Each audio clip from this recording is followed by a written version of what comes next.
A reclusive Hamas commander has rejected suggestions the Palestinian militants are ready for a ceasefire with Israel to end violence in Gaza. In an audio recording, Mohammad Deif, commander of Hamas military wing, said his soldiers were eager for death.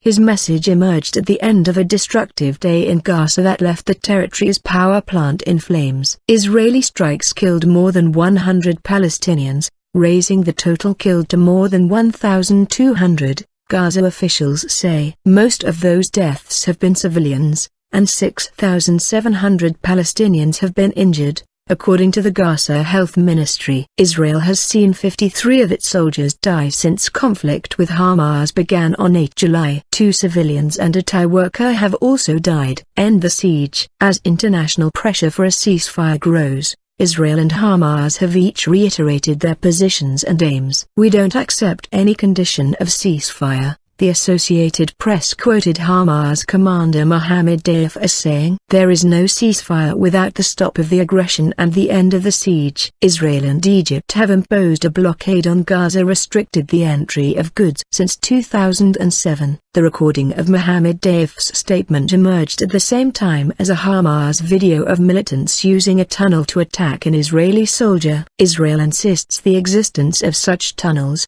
which it says are designed to be used to attack Israelis inside Israel, are the key reason for pressing ahead with Operation Protective Edge.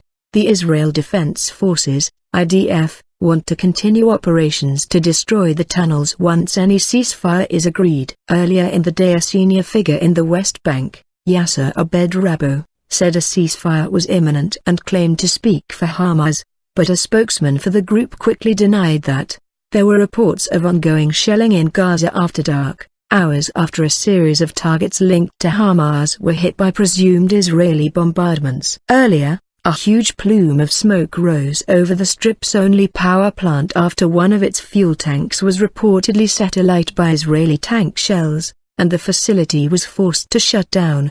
The main power station could be out of action for up to a year, the facility's manager told the BBC, after it burst into flames. Hamas-run TV and radio stations, 3 mosques, 4 factories and government buildings were also hit, according to reports. Palestinian security sources told the BBC that Gaza's port had been destroyed, with 2 schools and a kindergarten also hit. Some 110 targets were hit on Tuesday, Israel said. Palestinians said 7 families were among the more than 100 killed. The UN Relief and Works Agency, UNRWA, said it was now caring for more than 200,000 people in shelters, and revealed that a number of its staff had been reported killed. 55 houses were destroyed in bombing on Monday night, with people buried under rubble in at least 3 of them, Palestinian security sources told the BBC. The unoccupied house of former Hamas Prime Minister Ismail Haniyeh was destroyed. A neighbor,